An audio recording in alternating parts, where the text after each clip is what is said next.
Metroid Prime 4 is not only real, but it's coming next year. In honor of this hype reveal trailer, I wanted to revisit a script I started a year ago when Prime Remastered came out. Because, you know what? As much as I've anticipated this fourth game, I don't think I've ever given the first Metroid Prime enough credit. I've mentioned it in multiple videos before as a revolutionary product for the GameCube, both from a technical and innovation standpoint. I mean, literally nothing else like it exists aside from its sequels. But as an actual game, I rarely go back to it. And I've been pretty vocal about preferring the other two in the trilogy, even though they also have their flaws. I think I was just too young to fully appreciate Prime 1 when it came out. Plus, it released the same day as Metroid Fusion, and I've been obsessed with that game since its release, so that probably affected my view as well. I just preferred the classic-styled game. But in comparison, I've always been a mix of afraid of and underwhelmed by Metroid Prime. Like I said, I was like 12 when the game released, and it had minimal interaction with other first-person games back then, aside from GoldenEye. Even playing as an adult, the more intimate, full-rendered perspective of the game makes my butt clench in some of the more tense and creepy sections. Specifically the pirate research base where you get the thermal visor, which I've discussed in another video about scary sections in non-horror games if you're curious. My friends have made fun of me a lot for being afraid of thermal images, but really it's just an unsettling view through an otherwise pitch-dark section with enemies coming at you constantly. It's one of the more action-packed sections of the game, and still gives me pause when I know it's coming up on each playthrough. And then there's areas like the Phazon mines, where you go an insane amount of time without a save point. That area specifically caused me to put the game down for a while as a kid. I'd just watch my older brother play most of these sections so I'd know what to expect when I had to do it myself. In short, as a kid, it didn't feel like Metroid. It felt like a scary shooter-adventure game, which is ironic because there's some pretty scary sections in Metroid Fusion also. But more recently, I gave it another fair shake thanks to playing the whole trilogy on stream with an HD texture pack and modified mouse and keyboard controls for a more modern presentation. And I still had some issues with the world design and tedious bosses, but I also gained a new appreciation for the first Prime game specifically. And now that the heavily rumored Prime Remastered is actually real, and Prime 4 is more than just a JPEG of a logo, it seems as good a time as any to revisit my Metroid series retrospective playlist and do a proper deep dive on this game in the series that I never quite clicked with. Even though I still haven't made a video about Metroid Dread. It'll come, I promise. I just need another 18 years or so. The Prime 4 trailer has me obsessed with the series again, hence dusting off this script, so maybe it'll come sooner rather than later. I don't know yet.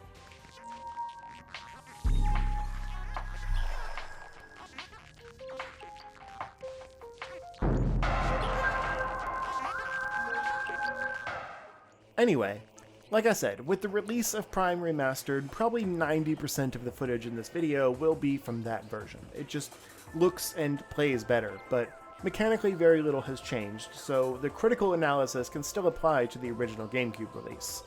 World layout, enemy placement, power-ups, all that has remained faithful to the original, aside from slight graphical changes for how things like health pellets and energy tanks look.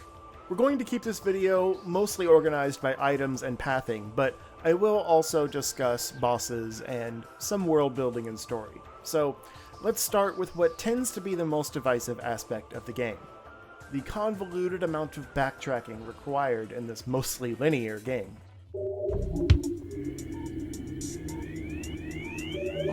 This might be a controversial opinion, but Metroid games have always been fairly linear experiences. The whole point of the structure is that your current set of power-ups dictate what paths on the map are available to traverse. Whether it's colored doors that require certain missiles or beams, out-of-reach platforms that need better jump abilities, or barrier blocks that must be bombed or sped through, the series seems to pride itself on gating you to the one correct objective, even if that means going in the totally opposite direction of where you'd expect to go.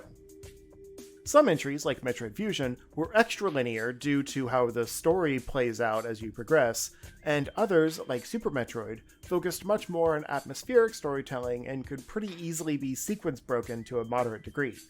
a distinction I've discussed in those past videos. Metroid Prime is closer to Fusion, which came out the same day, where you are loosely guided to the next objective and can't divert from your path. Skilled speedrunners have found some ways to take advantage of glitches and level geometry to sequence break, but the actual game mechanics don't really allow you to get items out of order like Super Metroid or Dread do more naturally. And I honestly don't really count, glitching out of bounds as sequence breaking anyway.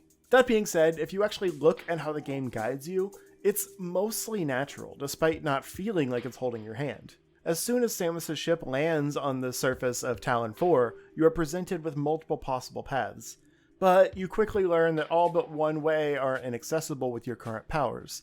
And because the intro of the game shows a more kitted up Samus and teaches you basic mechanics of those abilities, you're already aware of some of the abilities you will probably end up getting back, even if the justification for losing those abilities in the first place is extremely shallow. Really? An explosion just rips out her suit powers? If they're just glitched, you shouldn't have to actually reacquire them. Even Fusion has a better justification for forcing her to get her powers back, but whatever, I digress. It just bothers me. But yeah, there's technically two paths that go anywhere. One leads to some foreshadowing, as you scan a piece of lore that explains the future importance of what's behind the visible missile door. We'll get back to that part, both the scanning ability and the meaning of that lore. The other accessible path eventually takes you to an elevator leading to the Chozo ruins. If you know anything about Samus's history, you know the importance of the Chozo and its ties to her suit and abilities. But if you don't, basically she was raised by this race of hyper-advanced bird people, and they equipped her with her suit. So essentially all of the abilities she can use are Chozo technology that are coded to only work with her suit. In past games, they didn't really get into this. It was just kind of a weak justification for the things you find on strange bird-like statues scattered across the planets, basically acting as tests from her ancestors to make their warriors stronger. This game takes it a step further with a bunch of lore entries about those Chozo ancestors living and dying here. That all said, a good portion of your powers are found here, which makes a lot of sense. It almost feels intentional, because nearly all the powers you learn about in the intro are placed here, which could almost explain the justification for losing her powers. Maybe she's not actually acquiring them again, but basically getting them fixed by relics left behind for her. But even that doesn't hold true, because aside from the game not explaining it this way, you also regain the grapple beam insanely late into the game with no relation to the Chozo. So, to go back a bit, there's a point toward the end of the intro where her longtime space pirate rival Ridley reveals himself as alive again after his defeat in the first Metroid game. Oh, the Prime games take place between Metroid 1 and 2, if you didn't know. And then Samus rushes back to her ship before the aforementioned explosion knocks off her powers. A better logic for depowering her would have been for Ridley to swoop in during the cutscene back to her ship, and he basically, nearly kills her before she disengages toward her ship, and then he flies off with, a ball of light implied to be her powers, like he stole them from her. That way, it would make more sense that her abilities are littered across the planets, as Ridley placed them, usually behind boss impediments, similar to the equally cocky Bowser and his "Mario will never get these MacGuffins I leave within reach" mentality. But alas, they aren't concerned with justifying the gaminess of this video game. So yeah, with that long side tangent out of the way, the elevator has finally reached Chozo Ruins. Yes, the loading screens meant it took this long. Similar to the surface, there's a hub here with multiple paths, but again, only one is accessible without any abilities. I never really noticed the way this game guides you until this most recent playthrough, but it's done subtly and brilliantly. One path needs Morph Ball, one needs missiles, etc. Basically, every pathway you can't go here was taught to you by the powers you did have in the intro, which I really appreciate because it gives you a little bit of understanding of what these things are that you can't do. So, equipped with only your basic pew-pew gun, you head down a few hallways and find the first boss. First bosses in Metroid games are notoriously not great because you just don't really have anything to use against them yet, but I think this is the first one where you don't even have missiles yet. Which is to say, it's not good. It does a decent job making use of the 3D space and kind of teaching you the lock-on feature, but since you've already had plenty of training with those so far in the intro and leading up to this boss, it just feels like drawn-out filler. That will be a recurring theme with this game's bosses, honestly, but we'll get to that later. Anyway, defeating the boss leads Samus to the first power-up, missiles. Now, you might be thinking of all the paths opened up back on the surface, like that hallway with the weird artifact lore, but you'd also remember that there's a missile door in these ruins. No reason to backtrack when there's still things to do here. Once again, it's a pretty straightforward trek due to your still limited ability set, but you'll go down a little ways and quickly notice the floating orb that looks just like Samus rolled up into a ball. Once again, the item is used as bait, and Samus has to fight a pretty sad excuse for a boss to access it. But I will reiterate that it would make more sense for these items to be placed by Ridley in order to lure her to her death in a weakened state. But whatever. Now, after this pathetic excuse for a boss fight, we have the Morph Ball and a few more hints at future paths. Thanks to some environmental storytelling, and playing a half-pipe can lead Samus somewhere she can't currently get to. But the Morph Ball by itself does open up a few other paths, both here and on the surface. And again, no reason to backtrack when there's still progress to be made here. A Morph Ball tunnel eventually leads to another strange open area, and the first real puzzle in the game.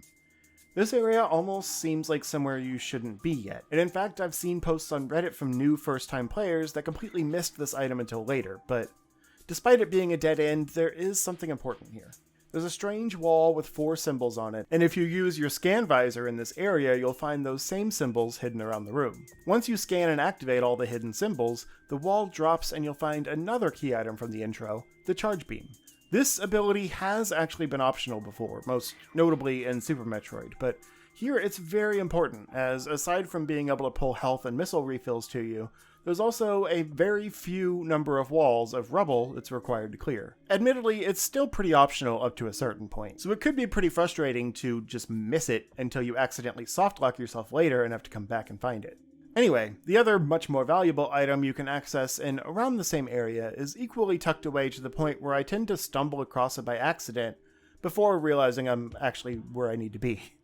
Rolling through a few Morph Ball tunnels will take you into a fairly small alcove with, surprise, another just okay boss fight. Why this whole operation is even in this room is beyond me, but once you clear out the weirdly dangerous fire machine, you'll regain the Morph Ball bombs. This is also paired with the Spring Ball in every release after GameCube, so that's a nice bonus to make some of the Morph Ball bomb puzzles easier since you can jump in ball form. Anyway, now with 80% of your starting gear but still that awful shoulder padless suit, it's time for the first real boss fight. Aside from the Parasite Queen, of course, which was more of a story fight.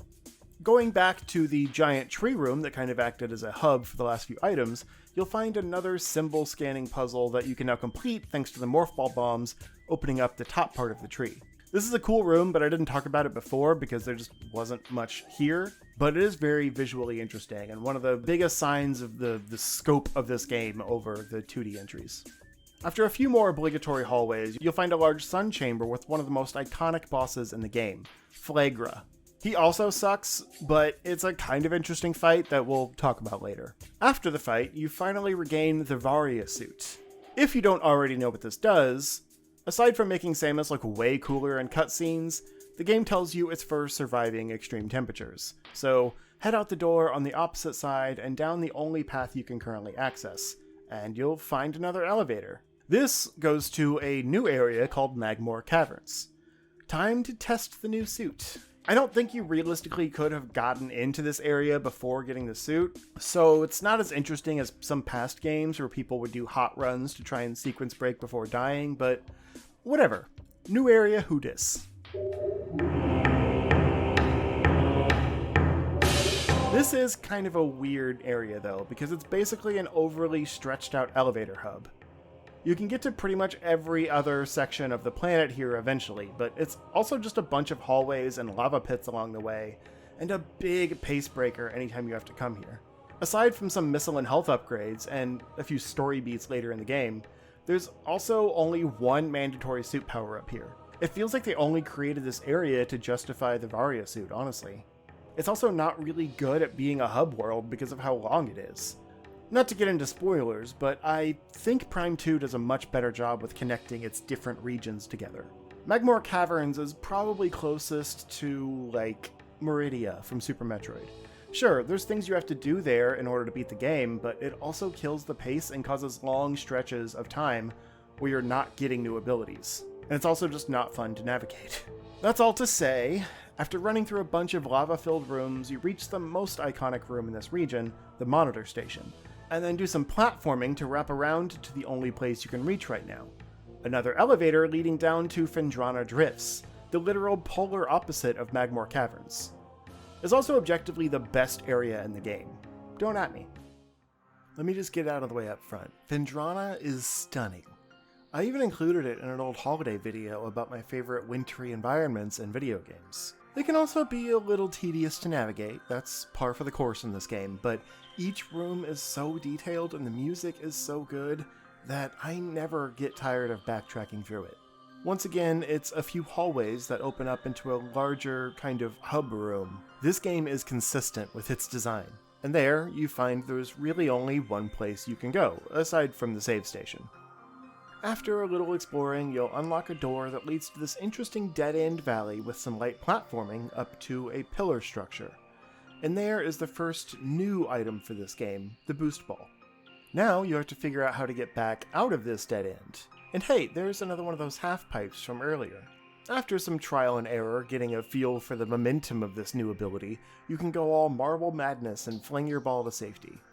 It's really more Tony Hawk, but whatever, it's not a perfect metaphor.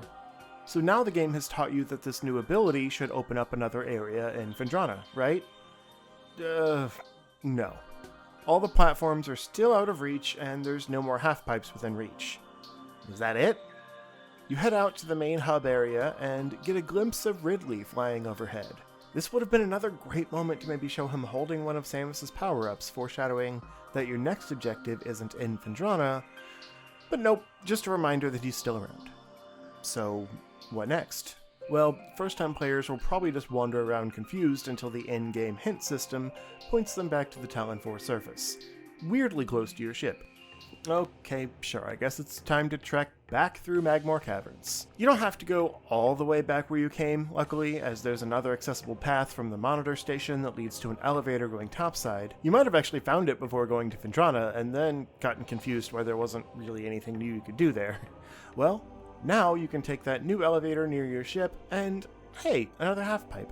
Launch yourself up to a higher point of overgrowth and bomb a nearby scannable wall. This game identifies what power to use by different types of minerals, so it can be hard to remember what material corresponds to each ability, but you can always just try everything. That's what I do. But yeah, then you take that morph ball path back around to an elevated platform above your ship you couldn't access before. Unless you're a super skilled speedrunner that went here first thing and broke the order of the rest of the game. But that tricky sequence break only works in like the 1.0 GameCube version of this game. I just thought it was fun to mention.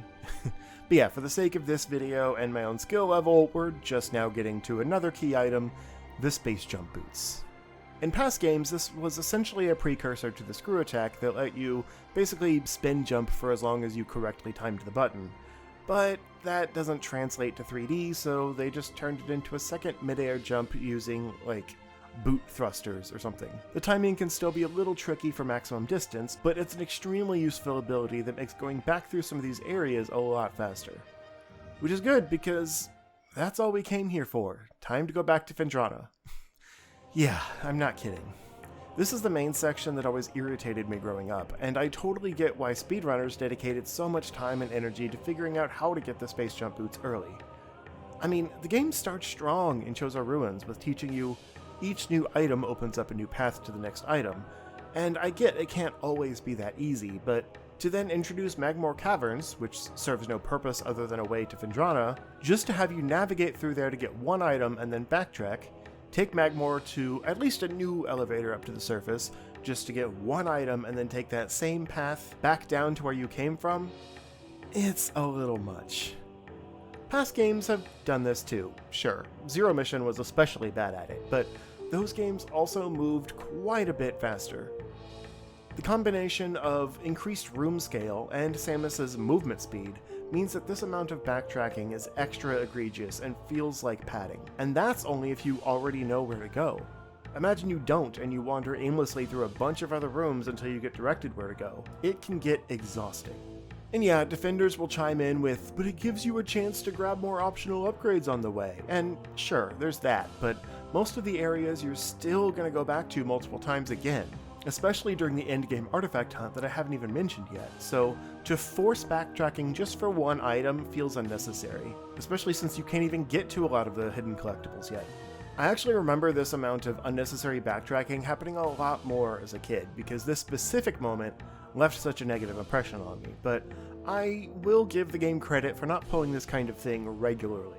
I mean, I just detailed how it really introduces you to the item collection concept in Chozo Ruins, so I guess this is supposed to be then teaching you that the next item isn't always in the same area, but I think the addition of Magmoor Caverns as a pass-through just makes it more noticeably tedious and annoying.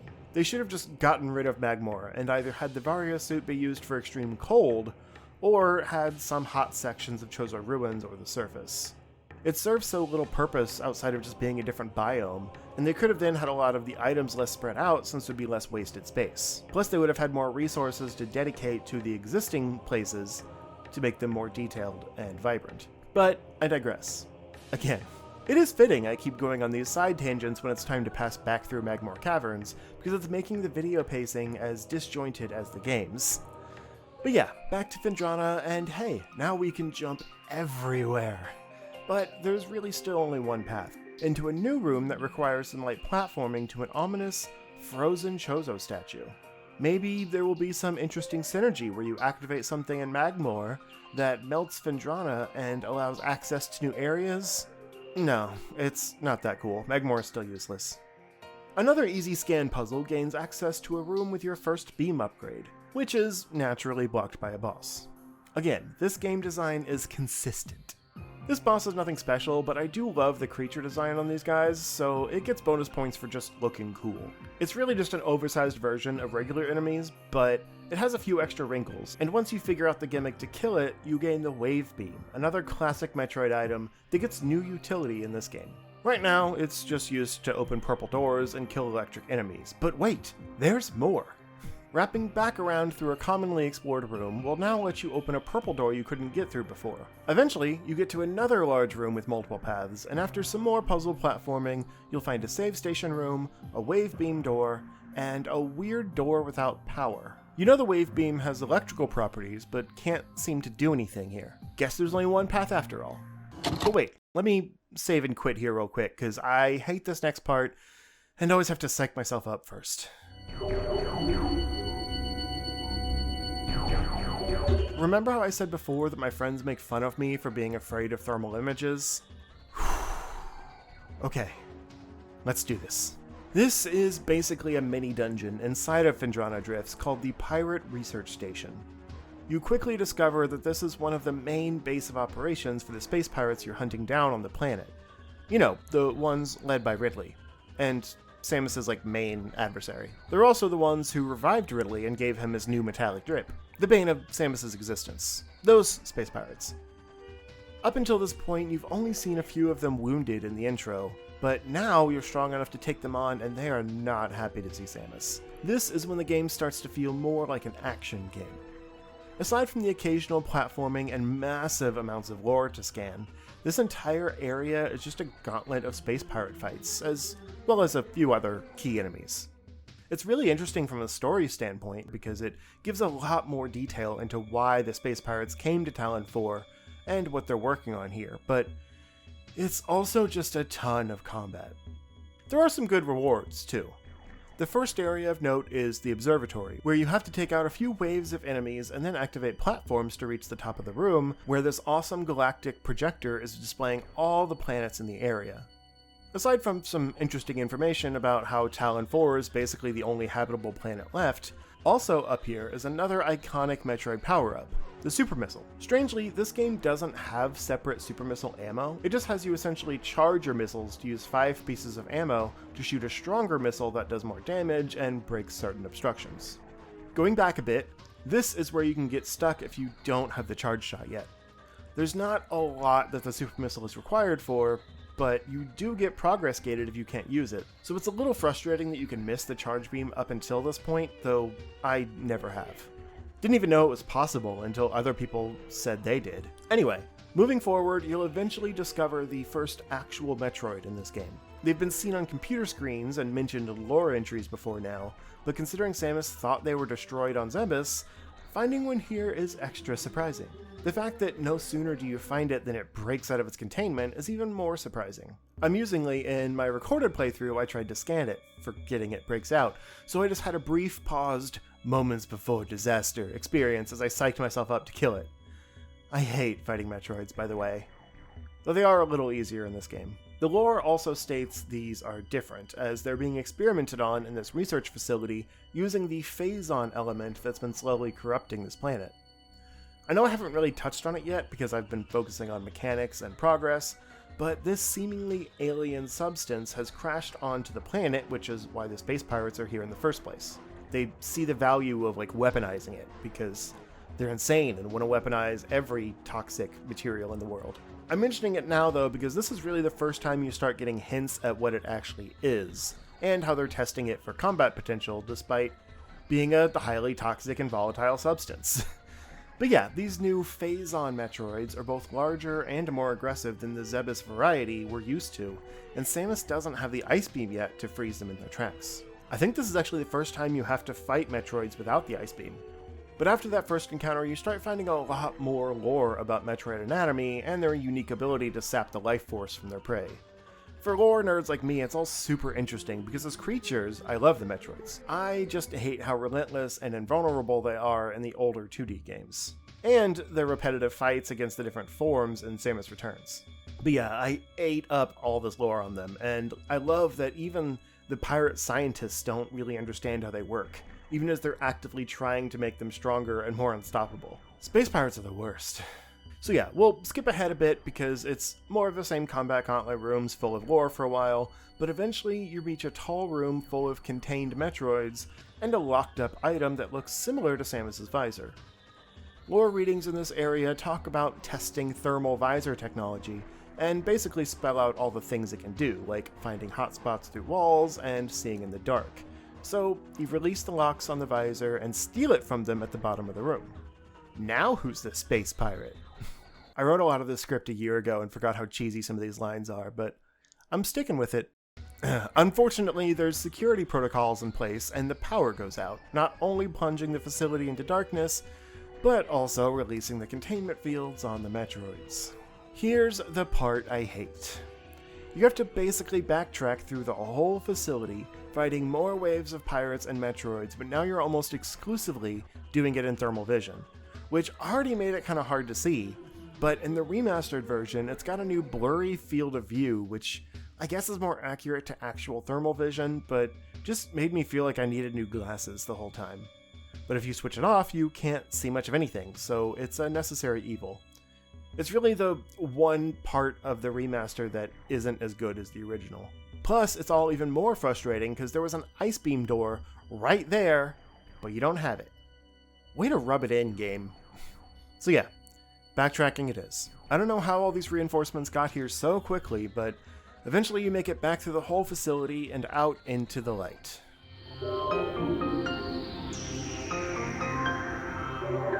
After a few moments to let my heartbeat slow back down, it's time to go back to that unpowered door. What do you know, there's a hidden electrical terminal there.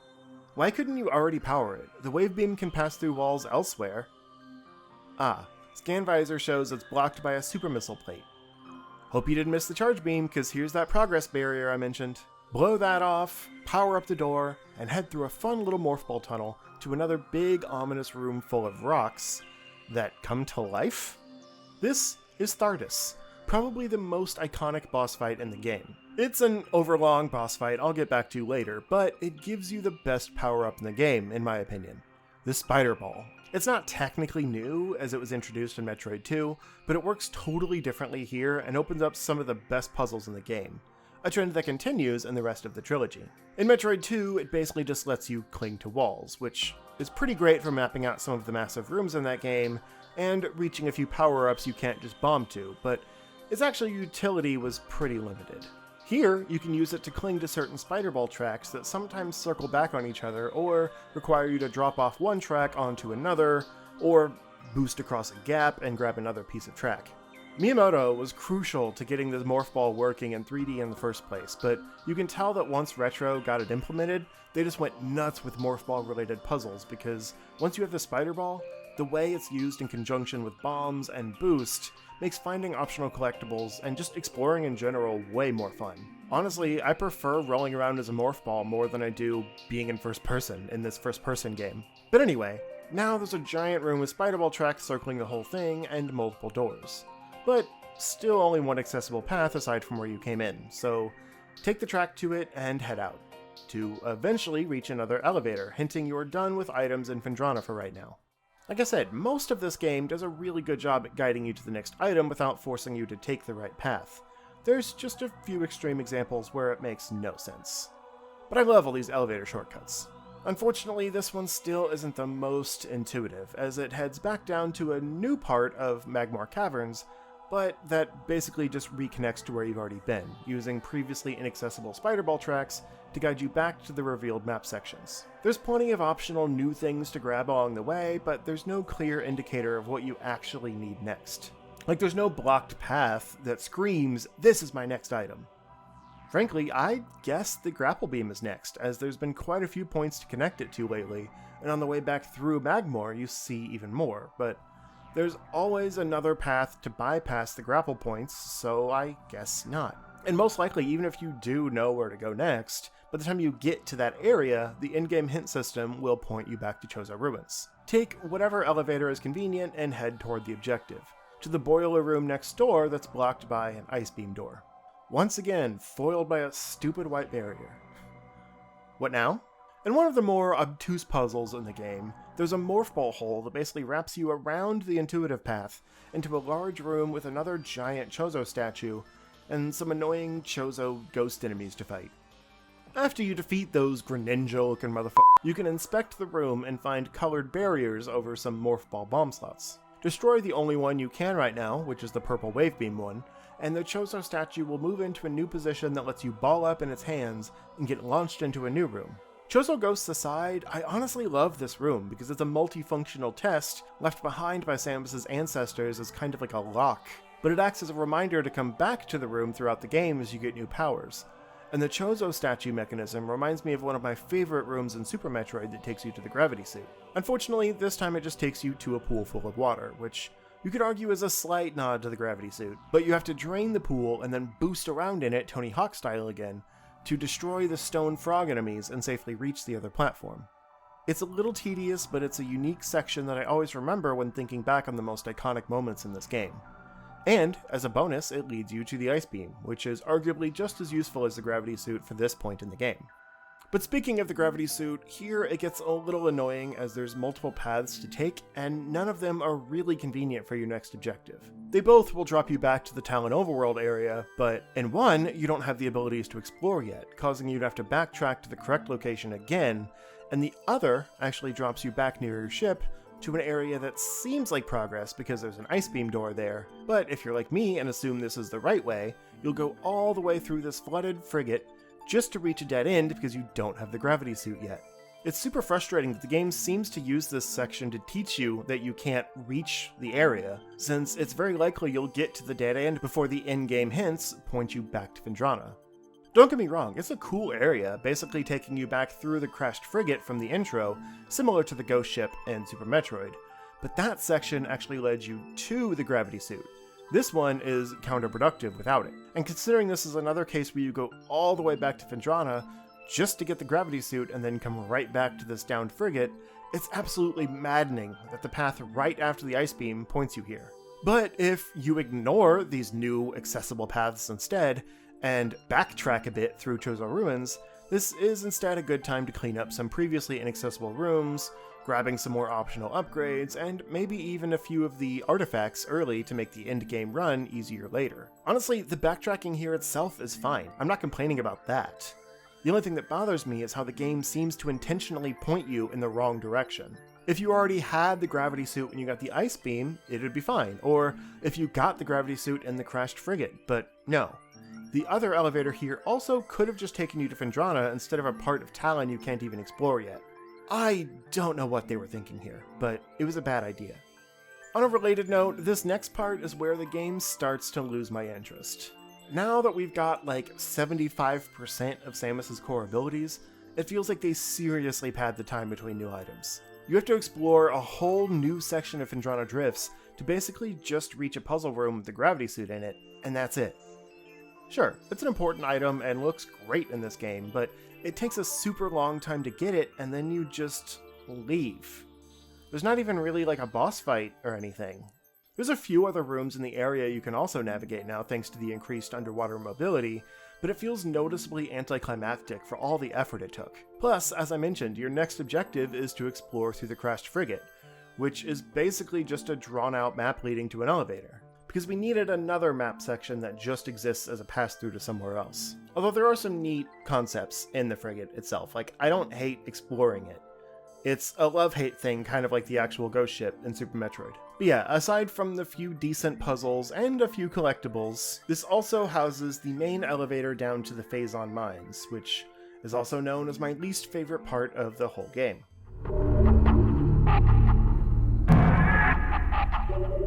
I mentioned it at the beginning of the video, but that was like 30 minutes ago, so I'll say it again. I understand the lore importance of this area, and it's extremely memorable. But it sucks, and as a kid it made me put the game down for like a month because I kept dying. And it's just kind of poorly laid out. It's long, extremely linear, and sorely lacking in save station checkpoints considering the amount of combat rooms it throws at you. And the first run through here you pretty much just have to complete without saving at all, until you're able to get a few new abilities and open up some of the shortcuts around the place. From an item collection standpoint, I really don't even have much to say about it. It has some of the lamest but most important items too. The power bombs and the grapple beam. The former is powerful, but you get so few of them you'll only use them when required to open up a path, and the grapple beam is necessary to cross a bunch of gaps, mostly over lava and magmar caverns, but it's just not fun to use. I vastly prefer the screw attack in the other Prime games. I can usually skip most grapple sections with that. But here, you have to lock on to the grapple points, wait for the animation, time the swing to your next lock-on point. It's slow and clunky. It's admittedly better than how it worked in Super Metroid, but mostly just because it's more automated. It's still not fun, it's just harder to screw up. But anyway, after getting the grapple beam, you can basically wrap back around to the entrance of the mines, which is convenient at least, and head back to the surface. Or you can do what I did and leave the Phazon mines before getting to grapple, because the game hints point you toward getting the X-ray visor first, annoyingly, and then have to wrap back around through Phazon mines another half run to reach the chasm where you get the grapple beam and do that dumb spider ball track puzzle again. I'll admit, it's nice that there's branching paths here, but it definitely feels like you should get the grapple beam before the X-ray visor. What's also frustrating is there's an artifact in the X-ray visor room, but the scan visor won't clue you into it. You just have to guess and bomb a symbol that raises the platform after fighting even more Chozo ghosts. Did I mention I hate them? At least they're easier to fight now in X-ray mode. And hey, they didn't screw that one up like they did the fuzzy thermal vision. Anyway, the next set of items are also extremely unintuitive, but not super out of the way. Remember how there's been nothing important to collect in Magmor the entire time? Yeah, well, now you can get two things there. The power bombs allow you to blast open a bridge, Meridia style, to reach an optional ice beam upgrade that uses missile ammo to supercharge your beam, and the grapple beam allows you to get the one and only mandatory ability in this region. But for being the only required item here, they made it one of the most memorable sections of the game. It starts out pretty basic, with just an arbitrary grapple swing preventing you from reaching it earlier, and then using your boost ball and these, chamber things to raise some platforms up before activating a bomb slot that reveals a massive room-wide spider ball track that's honestly one of the best morph ball puzzles in the whole series. And then you get dropped onto a platform with power bomb rubble blocking an ice door.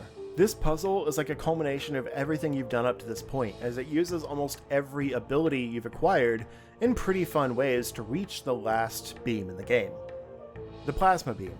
This beam is not only satisfying to use, but it opens red locked doors and can melt ice. So now's a good time to go nuts in Phendrana Drifts with all the spots your scan visor said could be melted with a high temperature beam. Or you could just go back to the Talon overworld for main progress. Unless you already got the X-ray visor like me, then you'll probably just clean up a few plasma-locked rooms before heading back to Phazon Mines. But according to most guides, the X-ray visor is the last item to collect, so despite already being hours longer than any other Metroid game, we're not quite done yet. The rollout of new abilities has slowed to a crawl, despite me rushing through the exploration for the sake of time, and yes, this is me rushing, and it's still not totally clear what the main objective is here in this game, and on this planet. If you've kept up on the lore scans, you'll have learned a lot about the Space Pirates' plans, and especially what Phazon is, but the main hook is still just jumping from item to item. So without any other guidance than the endgame hints, you head toward the next map marker and find a weirdly small room. Unleashing a power bomb will reveal a much larger temple here, as our old friends the Chozo ghosts pop back in to put your nearly finished ability set to the test. I already kind of touched on this back when I got the X-ray visor, but to summarize, the newly acquired X-ray visor allows you to actually see the Chozo ghosts now, even when they phase out of existence, so they're not nearly as annoying as they used to be. With the Greninjos defeated, you can freely explore this giant room and maybe discover the hidden artifact I mentioned earlier. What a good reminder that that's another thing you still need to finish doing. You could actually have most of the artifacts by now if you've been thoroughly exploring between new items, so the endgame hunt really isn't that bad, but you can't really do anything with them yet, and you probably don't even know what they're for, so let's reluctantly make one more trip to Phazon Mines again. On the first trip, you were blocked off by a strange chasm full of Phazon and Metroids. Now, the X-ray visor can reveal platforms all across here. It's worth noting that these invisible platforms are always there, and there are some subtle tricks to finding hidden platforms around the world to grab a few things early, but I wouldn't recommend testing your luck in the Phazon pit. Just wait for the visor and don't risk death.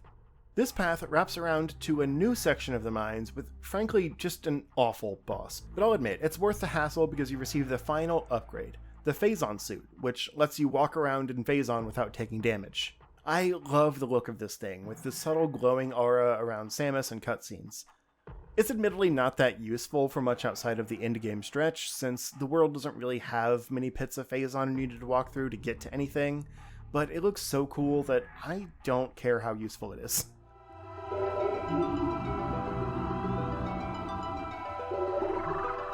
And that's that as far as, main items. If you've been ignoring the artifact hunt up until this point, you've got your work cut out for you, running through the entire planet again, hunting them down based on the hints you should have received from the artifact temple that I mentioned earlier. But if it's not your first playthrough, you've probably known to grab at least some of them along the way. This hunt used to really bother me because it just felt like filler, and it admittedly still is, but I do see the value in the game encouraging you to revisit areas with new abilities, as there's probably secrets you totally forgot about, so having a gameplay excuse to explore more helps assist in percent completion too. Everything is still super spread out, and it's not totally clear how to get each artifact, but I also never could have gotten 100% items in Super Metroid without a guide. This series is really good at hiding things, and fans are really good at scouring the maps for stuff. Plus, these artifacts provide more interesting lore about the history of the Chozo before the Phazon corruption killed them, and there's value to that as well in a game that's done such a good job at meticulously crafting its environmental storytelling. While the task of grabbing them all isn't necessarily worth the reward of just, getting to the end of the game, I do appreciate that they make you do it. Like I said, so that you have to revisit some of these areas and maybe get more collectibles than you would have otherwise. The only other thing I have to say about progression pathing is that the 3D games, in general, don't seem to understand the appeal of getting new abilities the same way the 2D games do. In the best 2D games, namely Super and Dread, each new power-up is like a tool to play around with. Half the fun is figuring out how to break the game with them in ways the developers didn't consider. And watching anyone gracefully speed boost across the entire map in Dread is like an art form in itself, even if it doesn't serve any functional purpose outside of speedrunning. But there's also examples of using frozen enemies to skip across gaps, or using innate but unexplained skills like the wall jump or infinite bomb jump to completely cheese past an obstacle. Metroid Prime, adversely, has a bunch of items that just feel functionally like keys. You get a new beam that lets you open a new colored door but doesn't do much else. You get a visor that lets you see something you couldn't before, but it was still there and theoretically you could cheese it without the visor, but it feels like a shallow skip in comparison. If it even lets you skip it. Most other weapons are just for destroying different hardness of rocks, arbitrarily decided by whatever the scan visor tells you the rock is made out of. Even the space jump boots have been relegated to a basic double jump, and you can only lay a max of 3 bombs at a time in morph ball mode, neutering any chance of getting extra height, past what the developers intended. The only way to really sequence break is by meticulously boundary breaking the game by going outside level geometry, like I mentioned, and that's just not satisfying or intended. Because the game has much stricter barriers to its world, the excitement from each new power is more about being able to unlock a new door, rather than having a new tool to play around with. It's a minor distinction, I'll admit, but it has massively different implications for how you play the game and interact with the world. There's a reason people went nuts with the speed boost tricks in Dread after it was absent in Samus Returns. That's just something that feels really fun to play with, as well as being tied into a bunch of hidden sequence breaks and challenge puzzles. Prime, by comparison, just has a lot of footage of me scanning things so the game can tell me what power I have to use in that specific case. It's not a bad thing, inherently, it's just different, and I wish the world was a little more dynamic with how your abilities can interact with it. The closest it ever gets is using the plasma beam to melt specific bits of ice, but only those bits, no other ice. Or occasionally shooting a missile at a stalactite to drop it down, but you have to lock on to the exact right spot or else it won't work. It's all just too structured, and that comes across as fake. For a world that's so beautifully realized, the amount of things you can manipulate is very static. Call it a drawback of the GameCube or a limitation of a first game in 3D, but it's a critique nonetheless. But with that said, I've more than exhausted this topic, so let's move on to a section of the game that annoys me even more.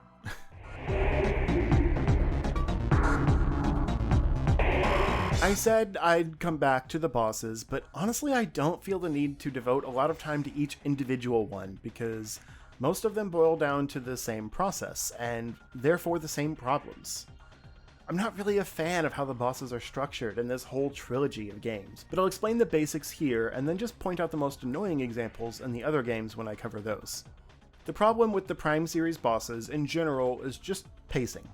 I understand wanting to make them into more epic puzzle platforming encounters, as opposed to the tedious bullet sponge enemies of most first-person shooters, or the simple missile spam bosses of most other Metroid games, but instead, most of these bosses just overstay their welcome. I think the best examples are actually the final 2 bosses I haven't mentioned yet, Meta Ridley and the titular Metroid Prime, but we'll get to them in a second.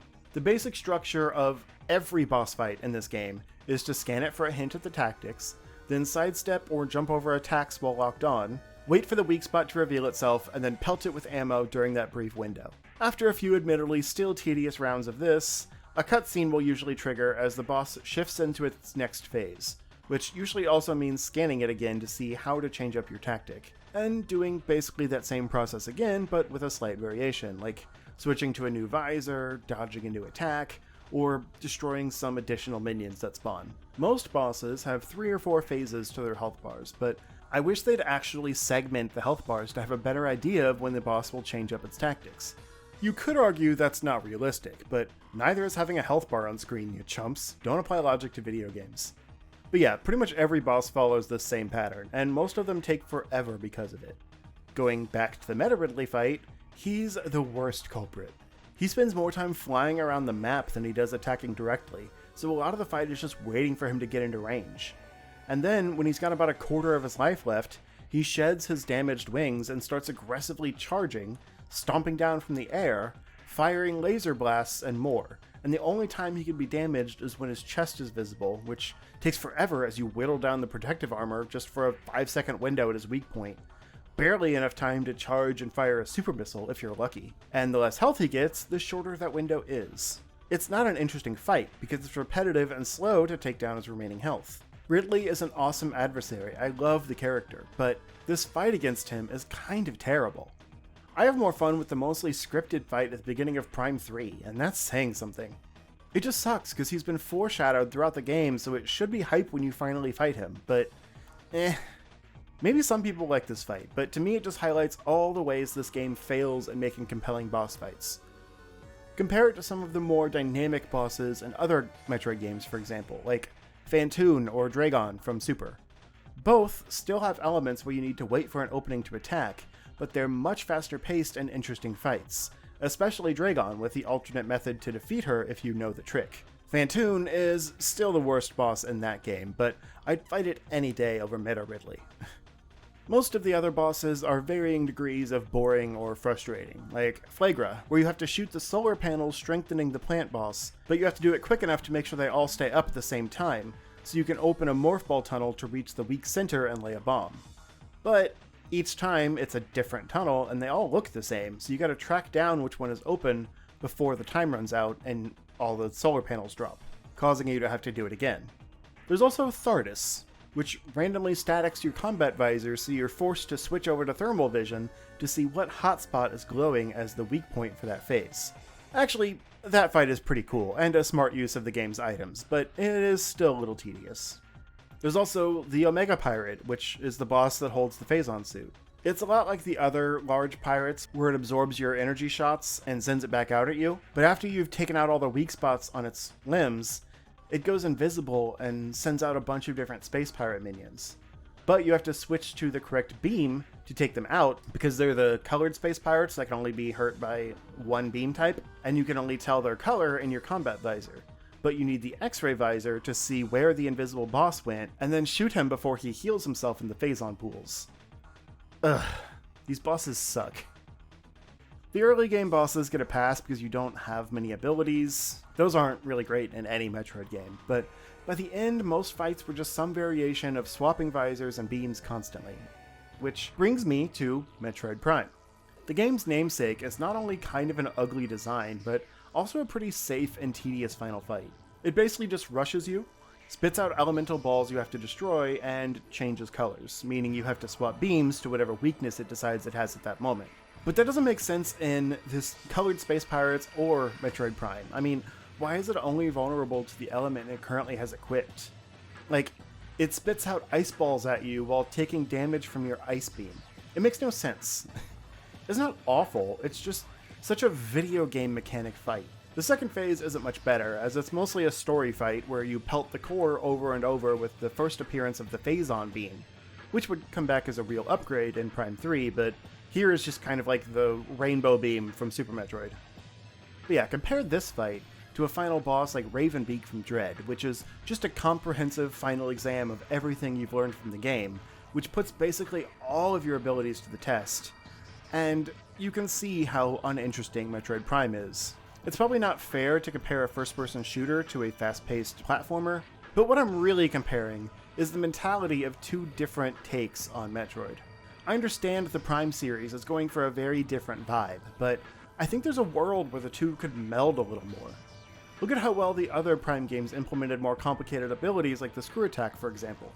Here's hoping the more modern game design in Prime 4 can find that balance a little more, with maybe less reliance on just swapping beams and visors, and hopefully more dynamic and interesting power-ups. It might sound like I'm being harsh to this game, or that I don't like it, but I really do. I found even more I appreciated with the remaster, actually.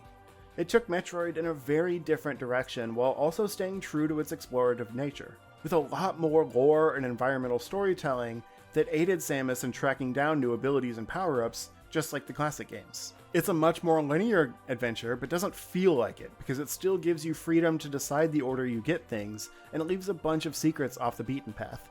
Some of which you find by scanning suspicious walls, and others that just require good old-fashioned exploration. In this run, I ended up with about 80% of the items, which is actually the highest I've gotten before, and I don't really have any idea what I missed, so there's still some really well-hidden items, despite having kind of a cheat with the scan visor. Though I will say there is a small bonus scene teasing Prime 2 if you complete the game with 100%, which is cooler than the usual gimmick of just seeing Samus in less and less clothes.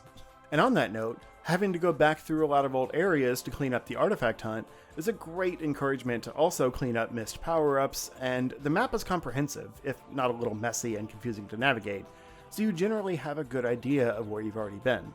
I do wish it would mark collected items on the map and maybe highlight or color code rooms with uncollected power-ups to help the search, but that's just because I'm an impatient peasant. Most people would probably just tell me to get good and be more observant, but to them I say, I don't wanna. I appreciate accessibility features. I also like that this game tells a more interesting story but lets you mostly uncover it on your own. Whereas I think Prime 3, for example, beats you over the head a little too much with cutscenes, this first game relegates most of it to lore scans and enemy descriptions. There's a lot of intriguing stuff set up with what the space pirates are researching, how Ridley, Phazon, and Metroid Prime fit into it all, and why they're once again experimenting on Metroids, despite them being hungry killing machines that have hurt the space pirates just as much as they helped them. But if you don't want to engage with any of it, you can just ignore all the computer consoles and still enjoy a beautiful space adventure with a decently paced power creep. The only problems I really have with the game are the drawn-out boss fights and the focus on different beams and visors over other more traditional Metroid abilities. Those kinds of things just make progression feel like a checkmark. Scan mysterious wall and find out there's something electrical behind it. Check. Switch to thermal visor. Check. Switch to wave beam. Check. Shoot visible thermal signature. Check. Go to now unlocked door that for some reason can only be opened with the ice beam. Switch beams. Check. Open door. Check. Run into space pirates that are colored purple, so now you have to switch back to wave beam after only switching to open an arbitrarily colored door. Check. It's especially noticeable at the end, when you're cleaning up and just have to keep switching beams as the door colors change. A simple solution would be to make them colored locks instead, and once you open it the first time, showing you have gotten that ability, it becomes a normal blue door that any beam can open, so backtracking isn't affected. That, and the color-coded map I mentioned earlier, are just small quality of life type features I would like to see so the game's flaws are less glaring. It's part of why I think Metroid Prime 2 and 3 are better games, because they put less focus on visor and beam swapping, even if there's still some of that. I would have also liked to see more interesting spider ball puzzles, rather than mostly just being the morph ball equivalent of an escalator for most of the game, but again, it was the first game with this new mechanic. Metroid 2 doesn't count because it worked differently, so at least the next two games use it more dynamically. This game also has the best power suit once you get the Phazon suit. It's subtly different, but exudes the cool factor, unlike the ugly monstrosities we'll see in the sequels. Honestly, the only suit that's cooler than the Phazon suit is the initial blue and white suit in Dread. I love that one so much I was sad when I upgraded to the Varia suit. But I digress, again. Metroid Prime is a fantastic game, brought down by some minor quibbles and boss fights that mostly infuriate me. It doesn't do everything right, but it did evolve the series in some really interesting ways after being absent outside of Smash Bros. For 8 years. Even if I have my issues with it, I'll always be grateful to its legacy for reviving one of my favorite gaming franchises of all time. And now that it's been revived again with Dread and Prime 4, the future is looking bright again for my favorite bounty hunter. Hopefully we'll also get a remaster of Prime 2 soon before I replay that for a video, but I'll cover it one way or another. I'll be seeing you then.